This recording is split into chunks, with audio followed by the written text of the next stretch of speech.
जी नमस्कार।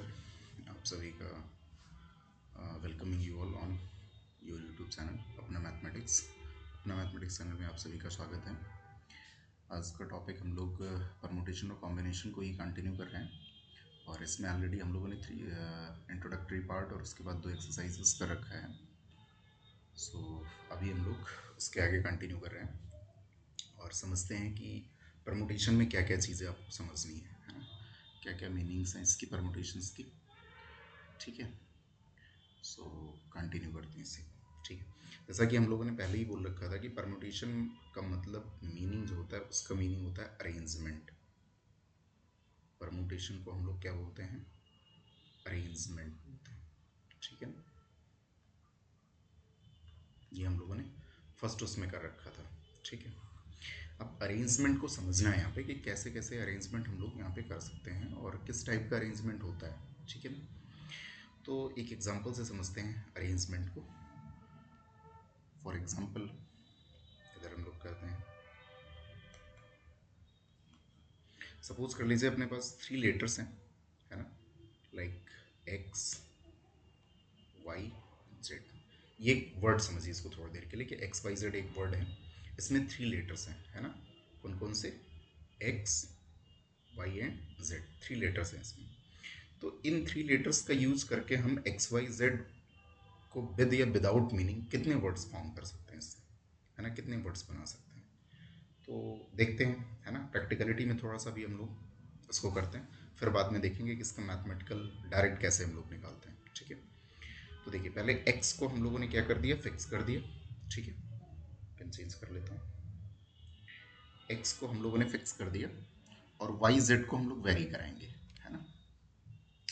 x को क्या कर लिया, फिक्स कर लिया और y z को हम लोग वेरी कराएंगे, तो y z हो गया, फिर x एज इट इज़ रहा, z y हो गया। ठीक है ना, एक अरेंजमेंट, दो अरेंजमेंट ये हो गया जब x को फिक्स किया। ऐसे ही अब y को फिक्स कर लेते हैं, तो x और z का अरेंजमेंट, y फिक्स किया तो एक्स जेड और जेड एक्स हो गया। ऐसे ही यहाँ पे फर्स्ट पोजीशन पे z को फिक्स कर दिया, तो यहाँ एक्स वाई और वाई एक्स। क्लियर है ना। तो क्या इसके अलावा कोई और अरेंजमेंट इसका हो सकता है? नहीं, ये टोटल आपके इतने ही अरेंजमेंट हो गए और इनको अगर आप काउंट करेंगे तो कितने अरेंजमेंट आएंगे टोटल? ये सिक्स अरेंजमेंट आपके आएंगे। ठीक है ना, तो इसी चीज़ को हम लोग बोलते हैं परमुटेशन, है ना, कि एक्स वाई जेड अगर कोई वर्ड है और उसमें लेटर्स एक्स वाई और जेड हैं, तो उनके लेटर्स का यूज करके हम कितने टाइप का परमुटेशन कर सकते हैं या कितने टाइप का अरेंजमेंट कर सकते हैं। That is the meaning of permutation year. ठीक है ना, आप सपोज कर लीजिए आपके पास कोई लेटर्स ए बी सी है ना, या ए बी सी डी है, फोर लेटर्स हैं, तो उसमें भी आप कैसे अरेंज करेंगे, उनके लेटर्स का यूज करके वर्ड को फॉर्म करेंगे। यही चीज़ें आपकी परमुटेशन है। ठीक है ना, तो परमुटेशन मीन्स बहुत सिंपल सा तरीका, अरेंजमेंट, है ना। अरेंजमेंट यानी लेटर्स का हो सकता है, डिजिट्स का हो सकता है ना, किसी भी चीज़ का आप अरेंजमेंट कर सकते हैं। ठीक है ना, ओके। तो इसी परमुटेशन में इसका कुछ लोग फार्मूला बोलते हैं कि परमुटेशन का जो फार्मूला होता है वो एन पी आर होता है। क्या होता है परमुटेशन का फार्मूला? परमुटेशन का फार्मूला बोलते हैं कि एन पी आर होता है। ठीक है, बट ऑब्वियस सी बात है एन पी आर इसका फॉर्मूला होता है ना, एन पी आर इसका फॉर्मूला होता है, बट ये एन पी आर फॉर्मूला जो है इसकी वैल्यू क्या होती है पहले तो इसकी वैल्यू होती है n factorial upon n minus r factorial. N P r का मतलब क्या होता है? N factorial upon n minus r factorial. इसका मीनिंग क्या है, थोड़ा सा सेंस समझते हैं इसका। एन पी आर का मीनिंग है कि out of n objects r objects का हम लोग अरेंजमेंट कर रहे हैं या आर ऑब्जेक्ट्स का हम लोग परमुटेशन कर रहे हैं। एनपीआर का मीनिंग क्या है? आउट ऑफ एन ऑब्जेक्ट्स, कोई एन ऑब्जेक्ट्स आपको गिवन है और उनमें से हमको आर ऑब्जेक्ट्स का क्या करना है? अरेंजमेंट करना है या उनको परम्यूट करना है। ठीक है ना, तो इसी को हम लोग बोलते हैं एनपीआर। बट प्रॉब्लम ये है कि ये फॉर्मूला बच्चे हर जगह अप्लाई करते हैं और उनको ये नहीं पता होता है कि when to use nPr. NPr को एग्जैक्टली हम लोग यूज कब कर सकते हैं, किस टाइप के वर्ड प्रॉब्लम में एनपीआर को हम लोग यूज करेंगे। तो पहले तो ये समझिए कि एनपीआर सभी जगह नहीं यूज होगा। जब लैंग्वेज एग्जैक्टली उस टाइप की होगी तभी एनपीआर आप यूज करेंगे, है ना। ऐसा नहीं है कि परमुटेशन का मतलब सिर्फ एनपीआर होता है। ठीक है ना, वो कैसा लैंग्वेज है क्वेश्चन का उस पर डिपेंड करेगा, ठीक है ना। तो एनपीआर का मतलब क्या होता है, out of n objects r objects का अरेंजमेंट कर रहे हैं, ठीक है ना। अच्छा, और इसकी मीनिंग, इसका वैल्यू क्या होता है फॉर्मूले के बेस पे, n factorial upon n minus r factorial. I hope कि आप फैक्टोरियल से पहले ही मतलब आइडेंटिफाइड हैं, क्योंकि पहले ही लेक्चर में हमने ये सारी चीज़ आपको बता रखी है कि फैक्टोरियल क्या होता है, ठीक है ना।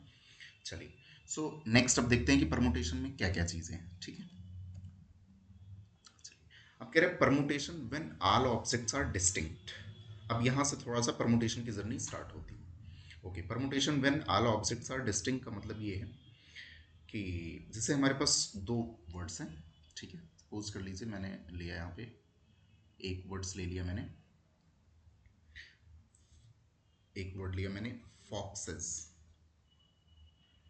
है ना, या ऐसे ले लिया, कोई इसका बहुत वो नहीं है, फॉक्सेस मैंने बोला। और एक वर्ड मैंने यहाँ पे आपका ले लिया, सपोज कर लीजिए कि रूट ले लिया, ठीक है ना। तो इन दोनों वर्ड्स को आप ध्यान से देखें, फॉक्सेस और रूट। फॉक्सेस और रूट में क्या है, देखिए फॉक्सेस में क्या है, सारे लेटर्स जो हैं वो डिफरेंट हैं इसमें, यानी इस फॉक्सेस वर्ड में जो ऑब्जेक्ट्स है, ये जो ऑब्जेक्ट्स है इसके सारे लेटर्स क्या हैं, डिस्टिंक्ट हैं। डिस्टिंक्ट मतलब डिफरेंट है ना। डिस्टिंक्ट का क्या मीनिंग है, डिस्टिंक्ट का मीनिंग है डिफरेंट। क्या है ये, सारे डिफरेंट हैं इसमें लेटर्स। बट अगर हम लोग रूट वर्ड को देखें तो रूट वर्ड में जितने भी लेटर्स हैं उसमें दो लेटर रिपीट कर रहे हैं, जैसे ओ क्या है, ओ टू टाइम्स आ गया, तो इसको बोलेंगे कि ये भी एक वर्ड है लेकिन इसमें लेटर्स का रिपीटिशन है। यहाँ पे क्या है, ये भी एक वर्ड है लेकिन इसमें लेटर्स का रिपीटिशन नहीं है, यानी सारे ऑब्जेक्ट्स इसमें डिफरेंट हैं और इसमें सारे ऑब्जेक्ट्स डिफरेंट नहीं है, ठीक है ना। तो अभी हम लोग परमुटेशन पढ़ रहे हैं जिसमें सारे ऑब्जेक्ट्स क्या हैं, डिफरेंट है, ठीक है ना। मतलब ये वाला केस हमारा नेक्स्ट वाले उसमें आएगा, ठीक है। तो अभी हम लोग इस टाइप के वर्ड का परमुटेशन समझना चाह रहे हैं जिसमें सारे लेटर्स क्या हों या सारे ऑब्जेक्ट्स क्या हों उसके डिफरेंट हों, ठीक है ना। तो उस केस में देखिए बेटा, एक तो सबसे पहला इसमें एक्चुअली क्या है कि अगर एनसीईआरटी के बिहाफ पर हम लोग देखेंगे तो इसमें थ्योरम्स आती हैं, बट हम लोग इसको नोट करके समझेंगे कि नोट वन नोट टू, है ना, ऐसे करके। तो पहला इसमें हम लोग नोट वन समझते हैं, ठीक है ना। नोट वन क्या है, नोट वन है इसका, इसमें देखिए नोट वन में the number of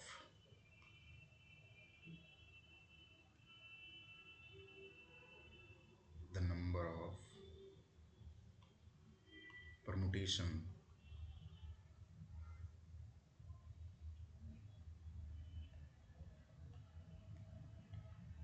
the number of permutations of n different objects, yeah, n distinct object of n different objects taken are objects at a time will be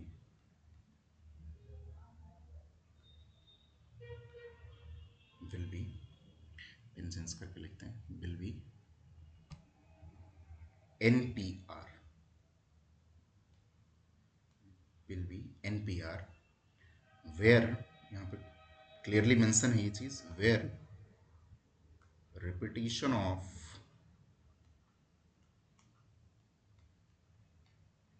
where repetition of objects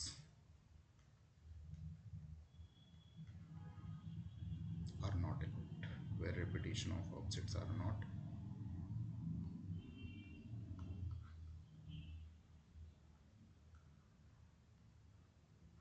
where repetition of objects are not allowed, ठीक है ना।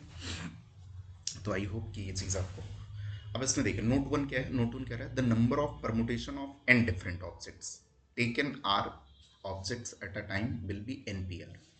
It means कि जैसे देखिए ये example इसी को ले लेते हैं, फॉक्सेस वर्ड के एग्जाम्पल को ही ले लेते हैं। इसमें बोल रहा है कि अपने पास फॉक्सेस ये वर्ड है, ठीक है ना, फॉक्सेस। अब इस फॉक्सेस वर्ड में अगर मुझसे किसी ने कहा कि ये इसमें कितने लेटर्स हैं, 5 लेटर्स हैं, ठीक है। किसने कहा कि इसमें से केवल 3 लेटर्स का हमको एक वर्ड फॉर्म, 3 लेटर्स का वर्ड फॉर्म करना है, तो मैं 3 लेटर की हेल्प से कितने वर्ड्स फॉर्म कर सकता हूँ, है ना।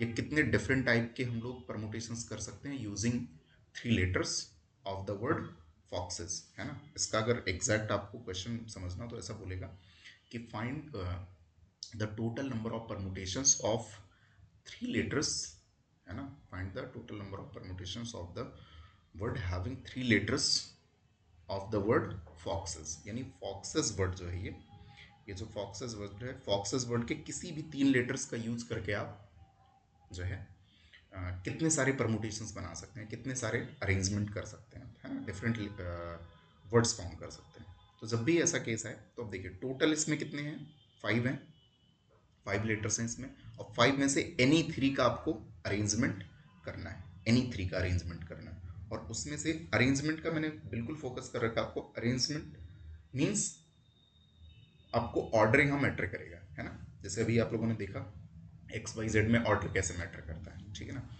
तो 3 लेटर से नहीं, तो इसको हम लोग डायरेक्ट कैसे करेंगे, इसको हम लोग बोलेंगे कि 5 लेटर से अपने पास और एनी 3 लेटर का आपको अरेंजमेंट करना है, तो ये क्या हो जाएगा 5p3, है ना। अब 5p3 को सॉल्व कैसे करेंगे, 5 फैक्टोरियल अपान 5 माइनस 3 फैक्टोरियल फॉर्मूले से, है ना। तो 5 फैक्टोरियल अपान 2 फैक्टोरियल, 5 फैक्टोरियल की वैल्यू आपको पहले ही बता रखा है, 5 फैक्टोरियल में कितनी होती है 120, 2 फैक्टोरियल का 2 हो जाएगा, डिवाइड करेंगे तो कितना आ जाएगा 60 इसका आंसर आ जाएगा, ठीक है ना। अब ध्यान से समझिएगा यहाँ पे क्या हुआ कि क्वेश्चन में उसने क्लियरली मेंशन कर रखा है ना, कि यहाँ पे जो भी लेटर्स आप 3 यूज कर रहे हैं उसमें लेटर्स रिपीट नहीं कर सकते, है ना, यानी repetition of the letters is not allowed. तो ये जो परमुटेशन का फॉर्मूला एनपीआर है, ये आप तभी यूज करेंगे जब आपके लेटर्स रिपीट नहीं हो रहे होंगे, ठीक है ना। ये बात बिल्कुल क्लियर मेंशन करिएगा कि when letters of the word are not repeated and out of n letters you have to arrange only some letters, है ना। जैसे मैंने क्या बोला, out of n different letters हमें r डिफरेंट लेटर्स का क्या करना है, अरेंजमेंट करना है, ठीक है ना। जैसे यहाँ पे 5 लेटर्स थे, 5 लेटर्स में से एनी 3 लेटर्स का हमको अरेंजमेंट करना था, क्लियर है। तो एनपीआर कब यूज होगा ये क्लियर हो गया आपको, ठीक है, जब repetition of the objects are not allowed, clear. चलिए अब नेक्स्ट इसी में हम लोग नोट 2 समझ लेते हैं। नोट 2 में क्या होगा कि सपोज कर लीजिए कि आपको इसी 5 जो ये फॉक्सेस वर्ड है आपका, इसमें सभी लेटर्स को यूज करके आपको वर्ड फॉर्म करना है ना। ऑल लेटर्स का यूज करना है, मतलब सारे लेटर्स का यूज करके आपको वर्ड्स फॉर्म करना है, ठीक है ना। तो अगर सारे लेटर्स का यूज करके आपको वर्ड फॉर्म करना है तो इस केस में इसका आंसर क्या हो जाएगा, इस केस में इसका आंसर हो जाएगा, देखिए वैसे तो सिंपली करने का तरीका क्या है, हम यहाँ पे क्या करेंगे कि 5 फैक्टोरियल इसका आंसर हो जाएगा, है ना, 120 हो जाएगा। आप कहेंगे सर ये डायरेक्ट 120 कैसे आ गया, 5 फैक्टोरियल कैसे। तो देखिए इसको भी हम इसी में समझ लेते हैं कि सारे लेटर्स का यूज़ करना है, ठीक है ना, और कोई भी लेटर्स रिपीट नहीं होंगे। तो आप फिलिंग ऑफ वैकेंट प्लेसेस का कॉन्सेप्ट लगाइए अगर, तो देखिए फिलिंग ऑफ वैकेंट प्लेसेस का कॉन्सेप्ट क्या था, एनी 3 लेटर्स यूज करना है और टोटल अपने पास 5 हैं, तो क्या करेंगे, पहले प्लेस को फिल करने का तरीका 5 है, दूसरे को फिल करने का तरीका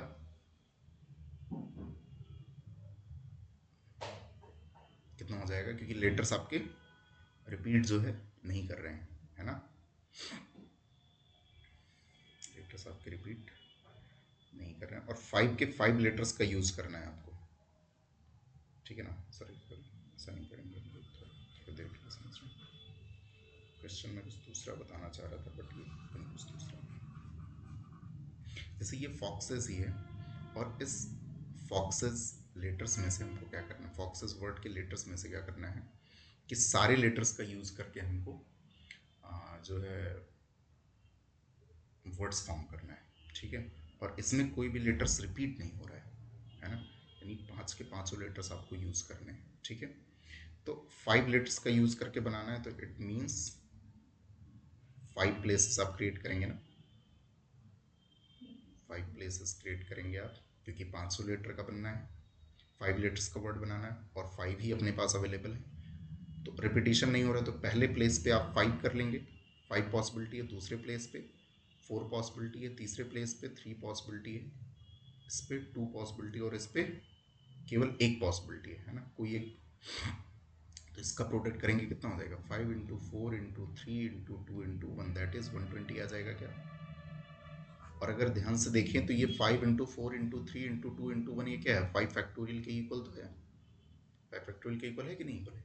तो वही चीज़ हम लोग यहाँ डायरेक्ट भी समझ सकते हैं कि अगर हमसे जब कहा जा रहा है कि इसी को हम लोग ऐसे लैंग्वेज में बोलेंगे कि the number of permutation of n different objects taken all at a time, सारे लेटर्स को एक साथ लेके अगर आपको बनाना है ना, तो विल बी एन फैक्टोरियल। क्या बोलेंगे उसको, एन फैक्टोरियल बोलेंगे। तो अगला इसी में हम लोग करेंगे, नोट 2 करके करेंगे इसमें।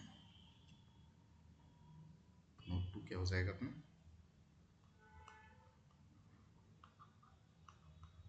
नोट 2 हो जाएगा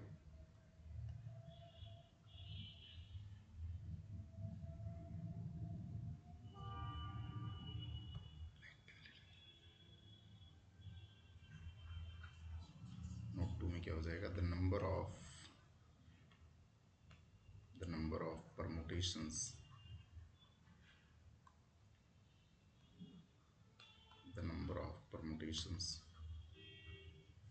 of and different objects and different objects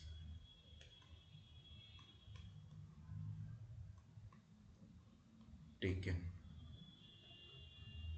all at a time, मतलब सारे लेटर्स को एक साथ यूज करना है गिवन वर्ड्स के। तो इसका क्या हो जाएगा, विल बी, सिंपल सा तरीका है, विल बी एन फैक्टोरियल। क्या हो जाएगा, विल बी एन फैक्टोरियल, है ना। एग्जाम्पल में इसमें हम लोग और सारे ले लेते हैं, जैसे एक वर्ड लिया मैंने बॉक्स, है ना, बॉक्स लिया। अब इस बॉक्स वर्ड के सभी लेटर्स का यूज करके हमको क्या बनाना है, टोटल नंबर ऑफ कितने परमुटेशंस हो सकते हैं, टोटल नंबर ऑफ कितने अरेंजमेंट्स कर सकते हैं ना, डिफरेंट वर्ड्स कितने बन सकते हैं with the help of letters of the word box. Box word के लेटर्स का यूज करके हम कितने डिफरेंट टाइप के वर्ड्स बना सकते हैं विद और विदाउट मीनिंग, जिनका कोई मीनिंग है या नहीं है ना। तो क्या करना है अपने पास, ऑब्वियस सी बात है, इसमें कितने लेटर्स हैं, 3 लेटर्स हैं, तो इसका डायरेक्ट आंसर क्या हो जाएगा, 3 फैक्टोरियल, और 3 फैक्टोरियल मतलब 6 हो जाएगा। क्लियर है ना, ओके। क्यों, क्योंकि सभी लेटर्स का यूज करना और सारे लेटर्स इसमें डिफरेंट हैं। हाँ, यहाँ पे क्या है, रिपीटिशन पहले ही मैं आपको बोल चुका हूँ, repetition of the letters is not allowed, यहाँ पे कोई भी लेटर्स का रिपीटिशन नहीं होगा। इस केस की मैं बात कर रहा हूँ इसमें, है ना। वेयर यहाँ पे लिख देता हूँ इसमें, और आगे अगर आपको बिल्कुल क्लियर करना है तो इसमें साथ में लिख देता हूँ, where repetition is not allowed, where repetition is not allowed, repetition क्या हो, अलाउड ना हो, ठीक है ना। क्लियर, तो आई होप ये चीज़ आपको क्लियर हो गया होगा कि गिवन वर्ड के सभी लेटर्स का यूज करना है तो डायरेक्ट एन फैक्टोरियल, जब रिपीटेशन नहीं अलाउड है, और कुछ लेटर्स का यूज करना है तो डायरेक्ट आप क्या करेंगे, एन पी आर लगाएंगे, ठीक है ना। अब हम इसी में चलते हैं, नोट 3 करते हैं कि जब आपके पास, नोट 3 में चलते हैं, इस बार समझते हैं कि लेटर्स अगर रिपीट कर रहे हो, है ना, रिपीट कर रहे हो, तो रिपीट के लिए बस एक चीज़ ध्यान रखिए, जब भी आपको रिपीट करे तो आप concept of filling vacant places से चीज़ों को करिए, है ना। उसमें चाहे आपको ये बताया जाए कि कुछ लेटर का यूज़ करना है या चाहे आपको सारे लेटर का यूज़ करना है, ठीक है ना। जैसे मुझसे किसी ने कहा कि एक वर्ड है अपने पास, ऐसा वर्ड बोलिए जिसमें सारे लेटर्स आपके पास डिफरेंट हो, है ना। नंबर, है ना। जैसे एक वर्ड मैंने लिया नंबर, NUMBER, ये आपके पास नंबर वर्ड है, ठीक है ना। इस नंबर वर्ड के लेटर्स में देखिए आप, NUMBER है ना। सारे लेटर्स डिस्टिंक्ट हैं, सारे लेटर्स डिस्टिंक्ट हैं। अब मैंने कहा कि मुझे इसके 4 लेटर्स का यूज़ करना है, और 4 लेटर्स का यूज़ करके विद आर विदाउट मीनिंग हमको वर्ड बनाने हैं जिसमें repetition of the letters allowed है, repetition of the letters allowed है। तो रिपीटिशन अगर अलाउड है तो सिंपल सी बात है, 4 लेटर्स का आपको फॉर्म करना है। जो भी वर्ड आपको बनाना है 4 लेटर्स का बनाना है, आउट ऑफ 6 लेटर्स हैं, 6 लेटर्स में से आपको 4 लेटर का यूज़ करके वर्ड्स फॉर्म करने हैं जिसमें लेटर्स रिपीट हो सकते हैं। तो हम लोग क्या करेंगे, रिपीट हो सकते हैं तो ऑब्वियस सी बात है, इस प्लेस के लिए कितने ऑप्शंस हैं, 6, इसके लिए भी कितने होंगे, 6 ही ऑप्शंस होंगे, इसके लिए भी कितने, 6, और इसके लिए भी कितने, 6। तो ये सिंपली अगर इनको प्रोडक्ट करेंगे, आपको पता है मल्टीप्लिकेशन कॉन्सेप्ट लगेगा यहाँ, तो 6 की पावर कितना हो जाएगा, 4, है ना। हो जाएगा नहीं हो जाएगा। अब अगर सभी लेटर्स का यूज करना है और repetition of the letters is allowed है, सभी लेटर्स हैं, तो 6 के 6 प्लेसेस आप क्रिएट करेंगे, 3 4 5 6, ठीक है ना।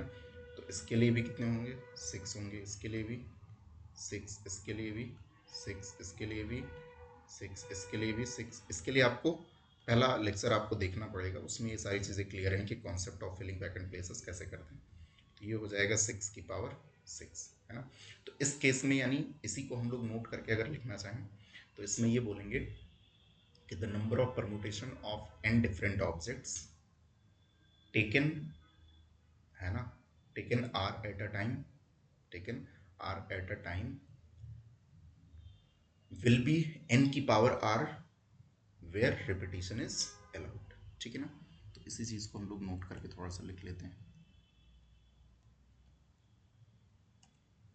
Clear.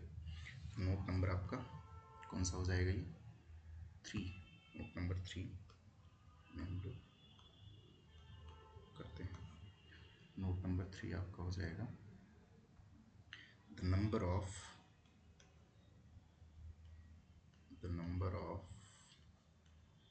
permutations, the number of permutations of n different objects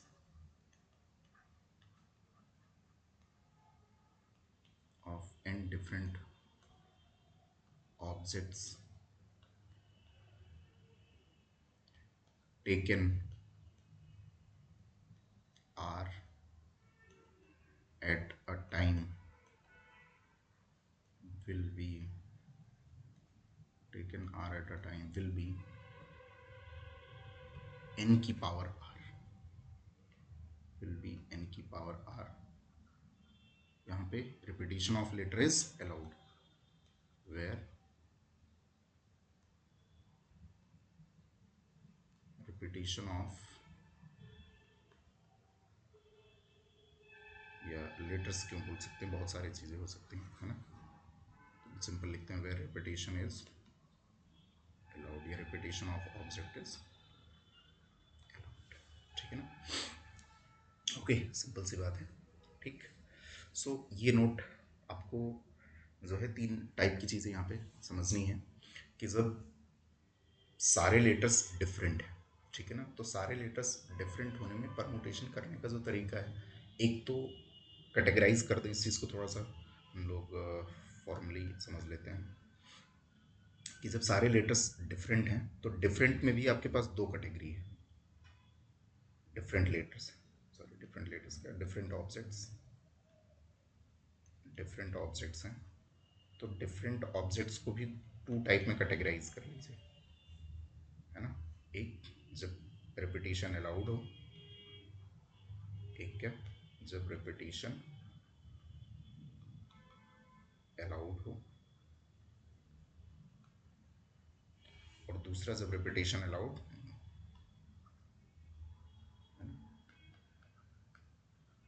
then repetition is not allowed, ठीक, आई होप ये चीज़ें आपको क्लियर हो रही होंगी। तो रिपीटेशन अगर अलाउड है तो आपको पता है एन ऑब्जेक्ट्स हैं, आर ऑब्जेक्ट्स का आपको अरेंजमेंट करना है, तो सिंपल सा इसका तरीका क्या होगा, सिंपल सा क्या हो जाएगा इसका, इस केस में क्या हो जाएगा आपका एन की पावर आर, है ना, ठीक है। और इस केस में आपके पास क्या है, इस केस में आपके पास रिपीटेशन इज नॉट अलाउड है, तो रिपीटेशन ऑफ नॉट अलाउड के केस में दो तरीका है।